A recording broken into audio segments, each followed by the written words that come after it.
I don't know why I filmed this multiple times. I just can't get to the point because I just go on long rants because I'm so passionate about this. But you all know everybody's quitting. If you're on my channel, if you're watching this, like if you're a subscriber, I'm pretty sure you're already with this, you know, majority of people that are quitting their job. If you're new here, if you plan on quitting your job, hopefully I can offer a solution for you or help you out. So I see on YouTube that there are 40% of people that are quitting their job, right? Or plan on quitting their job. But I just found another recent study that says 55% of people are planning on quitting their job within the next 12 months, which is a lot. And then when you get to millennials and Gen Z, that increases like significantly. So, I mean, it's clear to say here that we are in some sort of labor movement, and not only with like the Great Resignation, but also with the I don't dream of labor, I don't have a dream job.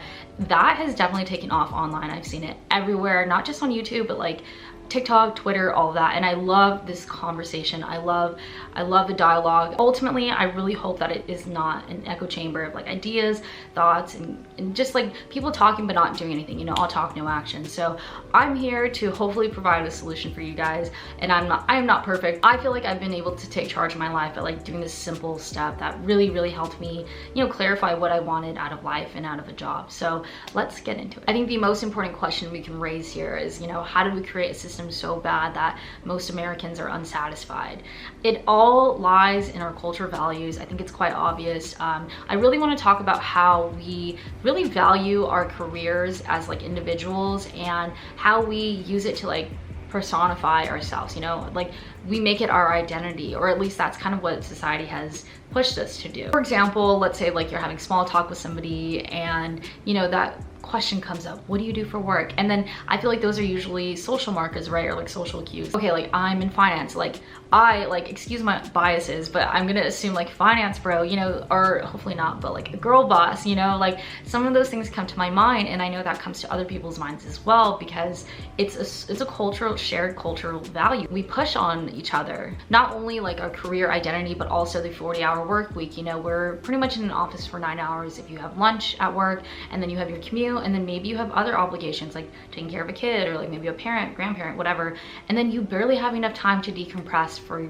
yourself, you know, take care of you and nurture yourself. I feel like most of us just tend to go on social media or watch Netflix, YouTube, because that's our way of just being like brain dead, you know. We just don't want to work, we don't want to focus, we just want to like just relax, you know. And I get it, I've been there too, but like that's what makes it so hard for us to really decide like what do we really want to do, who am I. You don't have that time to sit there and think about it because we're constantly pushed to be productive. So I also want to talk about the extreme side of this with the I don't dream of labor, I don't have a dream job. I feel like most of these people that do videos like that on YouTube are in their 20s, maybe recent college grad, or maybe they're just, you know, in their first real job and they probably hate it. And you know, I don't blame them. Like as a recent college grad in like 2018, I had like just this nihilist value, and I feel like a lot of these people that are making those videos have like that sort of outlook on life, or like, well, there's no way to ethically consume or be an ethical capitalist, like you just can't, it's not possible. And it's true, and I feel like that the sooner you come to that conclusion, you won't have to go through the existential dread that like I went through, and I feel like some of these people go through, because they're constantly questioning our system. You know, that's what makes you just like think, okay, well, nothing in life matters, like if this is just all there is. As soon as you get out of that unhealthy mindset, I think we can really push and, you know, get to that solution and really figure out what you want to do. So I want to give you a little background on myself. I think it took me about like 8 months to find a good job, like after I had graduated college, and it was like in marketing. Like I truly thought it was my dream job. I was like, oh my God, it's what I want to do, and I'm excited. And ultimately, you know, work turned into work, and it just becomes mundane. And not only that, I didn't have the time for myself. Like what I was talking about earlier, I had to take the bus to and from downtown LA to Beverly Hills. Like it's really far. Not only that, but like the people that I encounter on the bus, like I'm exhausted. I'm emotionally and physically like drained from taking the bus. And then I would barely have enough time to like decompress. I would maybe have time to go to yoga. Not only that, like I barely had like enough funds to pay for my Uber like back and forth from yoga, because I can't take the bus that late. And you know, maybe like I would smoke and then chill. Then again, those are all distractions. I didn't really have the time to sit there and think, okay, what do I really want to do? And thankfully, like I was let go of that job. I was so happy. I was like the happiest I had ever been. And during that time, because I already knew that company was closing down, that's why I was laid off, I had to look for a new position. And then I thought, okay, let me be more creative, and I went into production. So I was working as a production assistant for a a Gen Z media company, and I don't really want to talk about it on here. I was so passionate about it. I was like, oh my God, I get to like set design. I get to help with makeup, with the clothes. Like it was so fun. It was truly like me, but in this YouTube channel form for like Gen Z. So I was really excited about that, but because the panini was coming, like I knew it was coming. The talks of like, you know, the illness was coming up, but like I knew things were gonna hit the fan. So because I knew we were gonna go into a lockdown, I was like, okay, I need to find like maybe a corporate job, like so I could just be financially stable. So I did that, I got the job, but the day I was supposed to start, the lockdown happened and they rescinded my offer letter because they were like, we don't know what's gonna happen, we can't pay you. So I was like, oh my God, like what am I supposed to do? Like I have rent to pay. Like I had just taken over this apartment and I was like, how am I gonna pay my rent? Like I just told my aunt I'd take over, and my aunt was moving. It was like, what the hell? I was completely lost, and like thankfully I didn't have to quit my job. I mean, being fired kind of sucks too, but you know, I knew that I at the end of the day, like I knew it was gonna be okay. Somehow the universe has always had my back. Unemployment kicked in, baby, so you know, it paid for my rent, all that I needed. You know, I didn't need anything else but like rent and food, and thankfully, you know, I had that to fall back on, because I don't know what I would have done. I don't know what my life would have looked like. I don't want to keep ranting, but basically that's kind of where I was when I started to really think about my values, and I'm sure many of you also had so much time to think about what you wanted. So let's get to the solution. Maybe you're lost right now, maybe you just quit your job, and this is something that I did during, you know, that time when we were all on lockdown. It was actually an idea that came from TikTok. Of course, all the best ideas come from there.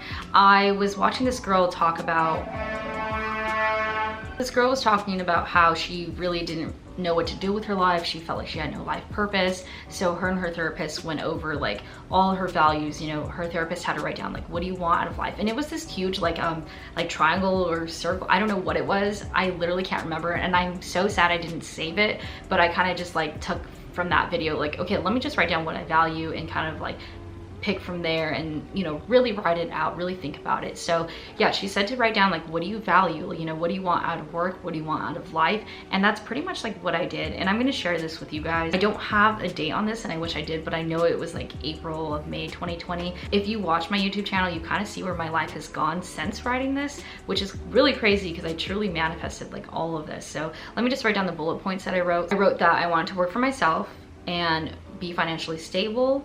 I wanted to work on my own schedule, and I also wrote to get my Lexus CT, which I do have. So like I said, I really manifested all of this within the past year. I'm not gonna read all this because it gets a little personal, and actually it's not that personal. Some of these are still manifestations or things that I want, you know, my desires. So I don't want anyone to put an evil eye on me. Okay, I know there is evil out there, so I will not be discussing some of those, but some of the things that did come true, like I want to read my last little paragraph to you guys.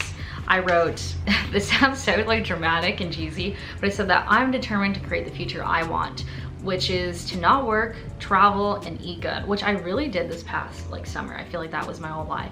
And I said, this is my reality. I don't conform to the notions of a 9-to-5 because I never dreamed of labor, sitting under fluorescent lights for 8 hours. That is so, I'm like, that is so cringe. That's a little cringe. But, and I'm not saying to quit your 9-to-5, like that's just what I didn't want. And even if you are looking for something, you know, with financial stability, and maybe you don't want to create your own business, because creating a business isn't for everybody, and I'm not trying to push that on you. So, you know, find a 9-to-5 that maybe works with your schedule, or a 9-to-5 that is project-based, somebody that doesn't micromanage. You know, I think those type of jobs are out there. You just have to look for it. But again, just really write down, what do you want? Like, do you not want to work all the time? Like, I don't work every day. I work maybe sometimes 2 hours a day, 5 hours. Sometimes I will work 8 hours. Like, it really depends on you and like your speed. Maybe you have to financially support a parent or a kid, and like you want to make more money, but you also want to spend time with them. Like, there are jobs out there or other opportunities. You just have to look and, you know, look outside of the box, really do your research. I hope that solution helped you guys out, but like, you really need to ask yourself truly and deeply, like, who am I? Even like go as far as like